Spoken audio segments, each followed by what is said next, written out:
par des remarques liminaires suivies d'une période de questions. Bonjour à vous tous. La principale responsabilité de l'OTAN est d'assurer la sûreté de nos populations et la sécurité de nos pays. C'est ce que nous faisons depuis plus de 60 ans, en tirant les enseignements qui doivent être tirés et en nous préparant à relever ensemble le prochain défi. À notre dernier sommet, il y a 18 mois de cela à Lisbonne, nous avons fixé un programme ambitieux. Et ici, à Chicago, nous en livrons les résultats. À Lisbonne, nous avions décidé de créer un système OTAN de défense antimissile. Aujourd'hui, à Chicago, nous déclarons que cette capacité est devenue une réalité. Nous parlons de capacité intérimaire. C'est la première étape vers notre objectif à long terme, qui est d'assurer une couverture et une protection totale des populations, du territoire et des forces de tous les pays européens de l'OTAN. Notre système mettra en rapport les moyens de défense antimissiles de différents pays de l'Alliance, satellites, navires, radars et intercepteurs. Ceci sous le commandement et le contrôle de l'OTAN. Il nous permettra de nous défendre contre les menaces provenant de l'extérieur de la zone euro-atlantique. C'est un véritable travail d'équipe transatlantique. Les États-Unis et les alliés européens investissent ensemble dans notre sécurité commune. Et c'est un excellent exemple de la culture de coopération renouvelée que nous appelons la défense intelligente. Soit les pays qui travaillent ensemble pour développer des capacités qu'ils ne pourraient pas développer seuls. Nous en avons déjà quelques bons exemples. Dans les États baltes, les pays de l'Alliance patrouillent à tour de rôle dans l'espace aérien. Cela signifie que nos alliés baltes peuvent concentrer leurs ressources sur d'autres domaines critiques, comme les forces déployables pour l'Afghanistan. C'est pourquoi nous sommes convenus que l'OTAN assurera une mission permanente de police du ciel dans les États baltes. Nous avons également décidé d'acquérir une capacité alliée de surveillance terrestre. Pendant notre opération destinée à protéger le peuple libyen, nous avons appris à quel point il est important de disposer des meilleurs moyens possibles de renseignement, de surveillance et de reconnaissance. Nous avons réalisé que nous avions des lacunes dans ce domaine. À présent, nous comblons ces lacunes. Aujourd'hui, nous signons un contrat pour l'acquisition de 5 drones non armés qui permettront à nos commandants d'identifier les menaces, de repérer les cibles et de voir à tout moment ce qui se passe au-delà de l'horizon. Ainsi, la défense intelligente est un principe essentiel. Nous avons décidé d'en faire la nouvelle démarche qui guidera le travail de l'OTAN et nous la mettons en pratique. Aujourd'hui, nous avons approuvé un paquet solide de plus de 20 projets multinationaux qui nous permettront de disposer des capacités dont nous avons besoin à un prix abordable. Par exemple, en Afghanistan, nous avons appris à quel point il est important de protéger nos forces contre les engins explosifs improvisés en bordure de route. Ainsi, un certain nombre de pays alliés vont se doter ensemble de robots télécommandés qui peuvent neutraliser ces engins et protéger ainsi nos forces en même temps que les civils. Et nos opérations au-dessus de la Libye et au large de la Corne de l'Afrique nous ont appris à quel point il est vital d'assurer une surveillance en mer. Plusieurs pays alliés ont donc décidé de mettre en commun leurs appareils de patrouille maritime pour une meilleure connaissance de la situation et une plus grande efficacité. La défense intelligente consiste à dépenser mieux pour les moyens dont nous avons besoin. C'est aussi éviter les doubles emplois. C'est pourquoi nous saluons les efforts déployés dans le cadre de l'Union européenne pour pallier l'insuffisance d'avions ravitailleurs européens. À l'OTAN, nous avons par ailleurs décidé d'intensifier les exercices, la formation et l'entraînement des forces, y compris avec nos partenaires. Nos forces pourront ainsi préserver les compétences que les opérations leur ont appris à maîtriser. Ces décisions montrent bien que, malgré les difficultés économiques, les alliés sont déterminés à acquérir, à développer et à maintenir les capacités et les savoir-faire nécessaires pour que notre alliance reste apte à remplir sa mission et apte à affronter l'avenir. Nous avons comme objectif les forces de l'OTAN à l'horizon 2020, c'est-à-dire une alliance capable de relever les défis économiques d'aujourd'hui tout en se préparant à faire face aux défis sécuritaires de demain. Demain, plus de 60 chefs d'État et de gouvernement mondiaux vont s'intéresser à l'avenir de l'Afghanistan et voilà qui enverra au peuple afghan un signal fort d'engagement. Nous avons pris des mesures importantes pour assurer la stabilité et la sécurité en Afghanistan. Comme nous en avions convenu avec le président Karzai à Lisbonne, nous voulons que les forces de sécurité de l'Afghanistan puissent entièrement prendre en main la sécurité de leur pays d'ici 2014 et nous sommes en bonne voie. Les forces afghanes sont déjà à la pointe des forces de sécurité au service de la moitié de la population et bientôt cette proportion passera à 75%. D'ici à la mi-2013, nous comptons que les forces afghanes se chargeront de la sécurité partout dans le pays. À mesure de leur montée en puissance, notre priorité passera du combat au soutien, mais nous resterons prêts au combat. Dès que les Afghans assumeront pleinement la responsabilité de la sécurité, fin 2014, notre mission de combat se terminera. Mais nous ne quitterons pas le pays. Une fois la transition achevée, l'OTAN dirigera une nouvelle mission pour entraîner, conseiller et aider les forces de sécurité afghanes. Et demain, j'attends avec intérêt le débat approfondi que nous aurons avec les pays de la FIAS et d'autres partenaires pour tracer la voie à suivre. Et là-dessus, j'attends vos questions. Please introduce yourselves and your organizations, and I'll start over there. Alors n'oubliez pas de vous présenter, de dire d'où vous venez, et je commence par ici. Merci, Mr. Secretary General, on the smart defense and the drones that you agreed to purchase, where do you envision initially deploying such drones? Was there any talk of at some point purchasing manned armed drones? And then on Syria, could you talk about to what extent the allies talk today about Syria as you talk about partnerships? I know there's a reluctance for NATO to get involved, but do you envision if you were to have a larger coalition that perhaps NATO would be willing to undertake a mission to help the people of Syria? Thank you. First, on the drones, the unarmed drones, no, we have not had any discussion as to where they could possibly be deployed. Secondly, on Syria, let me stress, we are very much concerned about the situation in Syria. But NATO has no intention whatsoever to intervene in Syria.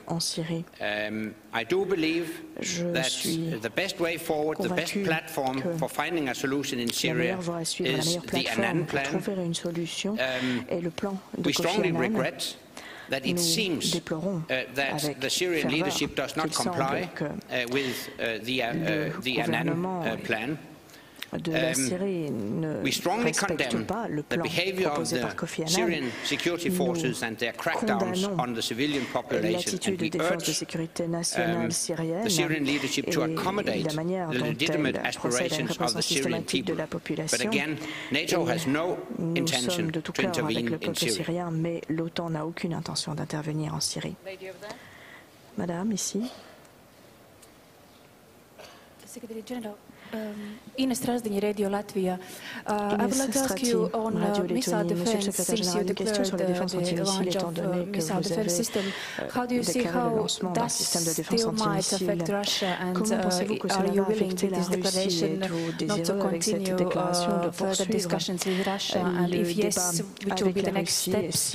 And also on air policing in Baltic states, how long time, for how long future NATO is willing to continue these air policing? Désireuse de poursuivre cette activité de police du ciel. Merci. Sur la police du ciel, pour commencer, nous avons décidé de poursuivre la police du ciel sans fixer de date de fin de l'expérience. Ces arrangements peuvent de toute évidence toujours être revus et corrigés. Toutefois, l'élément important est ici que dans le cadre du paquet défense, dans le cadre du concept de défense intelligente, les alliés ont convenu que c'était une meilleure utilisation des ressources, de faire en sorte que les alliés qui ont à leur disposition l'arsenal nécessaire, donc ici les aéronefs nécessaires, se chargent de la police du ciel, alors que les pays baltes puissent se concentrer sur des investissements en force déployables pour participer à des opérations multinationales. Partant, nous poursuivrons dans cette voie et nous poursuivrons donc les activités de police du ciel au-dessus des pays baltes. Sur la défense antimissile, nous allons poursuivre le dialogue avec la Russie. We have decided to develop a NATO missile defense system because we consider the missile threat a real threat, and against a real threat, we need a real defense to protect our populations effectively. And of course, that cannot be blocked by Russia. It's a NATO decision. But having said that, we have invited Russia to cooperate on missile defense, and this invitation still stands. And we will continue our dialogue with Russia, and I hope at a certain stage Russia will realize that it is in our common interest to cooperate on missile defense. À l'OTAN et à la Russie de coopérer sur la défense antimissile. Lady over there, red top, please. Front row. Rachel Oswald, Global Security Newswire. On the Russia missile defense issue, as a means of assuaging Russia's concerns, is there any discussion at this point with NATO and the US about signaling to Russia that you'd be willing to mutually assess intelligence on Iran's development of long-range ballistic missiles, so that if in a certain number of years the mutual conclusion is that Iran is nowhere close to wielding ICBM, the United States would decide to slow down development of the SM-3 Block 2B interceptor, which Russia fears will affect its own ICBMs? I would definitely appreciate if a joint threat analysis could be elaborated, and if we could achieve an agreement on what is the real threat, because I do believe that the Russians would then realize that the Russian population is also threatened by potential missile attacks. As regards the second part of your question, yes,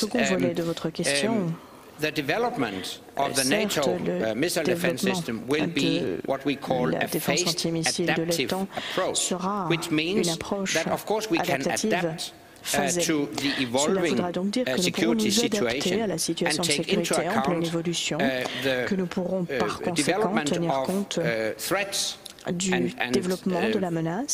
where do the threats originate, and that's actually the flexibility that is built in the gradual development of the NATO missile defense system over the next 8 to 10 years. Sera assuré dans les 5 à 10 années à l'avenir. Colin Clark, AOL Defense. Colin Clark, Mr. Secretary General, the United States supplies 75% of NATO's funding. The Pentagon budget's going to start going down. Have you received strong commitments from the Americans that they will continue at the same high level of spending, or have you received indications that that will decline? Yes, indeed, we have received strong commitments from the American side to continue qu'ils poursuivront le développement d'une alliance transatlantique forte, qu'ils y contribueront. Je dois également ajouter dans la foulée que nous sommes en train de réformer notre alliance pour la rendre plus efficace, plus agile, pour lui permettre d'utiliser à meilleur escient ses ressources. Nous sommes actuellement en train de moderniser, d'affiner nos structures de commandement. Nous allons passer de 11 à 7 commandements. Nous allons réduire les postes militaires de plus de 30%. Nous avons réduit le nombre d'agences de 14 à 3. Nous sommes actuellement vraiment en phase de rationalisation de l'ensemble de nos activités, notamment un écrémage sur le siège à Bruxelles. Donc, notre engagement pour continuer à financer une alliance qui soit le meilleur rapport qualité-prix que l'on puisse imaginer est bien présent. L'OTAN en elle est cette défense intelligente. Nous voulons continuer à mutualiser la défense plutôt que de la renationaliser, car c'est le seul moyen d'aller de l'avant. Opter pour des solutions multinationales permettra de faire face à la crise financière actuelle. L'OTAN est la solution multinationale. Et c'est la raison pour laquelle non seulement les États-Unis, mais aussi l'ensemble des alliés se sont engagés à nouveau à poursuivre le développement de cette alliance transatlantique qui reste forte. Une dernière question ici.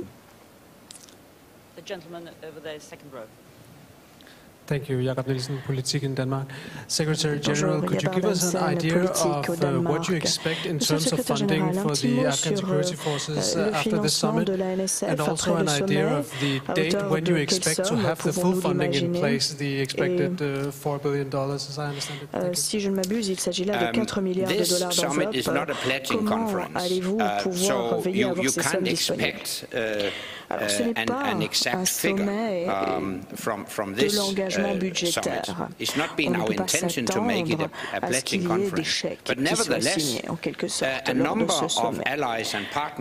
Ceci étant, de nombreux alliés, de nombreux partenaires ont déjà annoncé une contribution financière concrète pour les forces de sécurité nationale afghanes après 2014.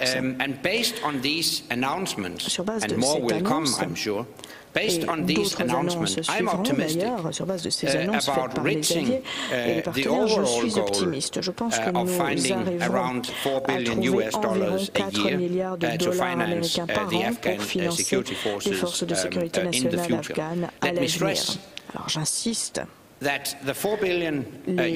4 milliards par an ne sont pas la responsabilité de l'OTAN et de la FIAS uniquement. C'est aussi la responsabilité de l'ensemble de la communauté internationale. Ceci étant dit, je suis convaincu que les alliés de l'OTAN et les partenaires de la FIAS paieront une part significative du gâteau. Ceci étant, ne vous attendez pas à obtenir des chiffres exacts au sortir de ce sommet. Ce que je puis toutefois vous dire, c'est que nous sommes vraiment sur la bonne voie. Merci, je sais qu'il y a plein d'autres questions, mais malheureusement, il va falloir que nous nous éclipsions pour ce soir. Mais Monsieur le Secrétaire Général sera de retour demain après-midi, donc rendez-vous demain.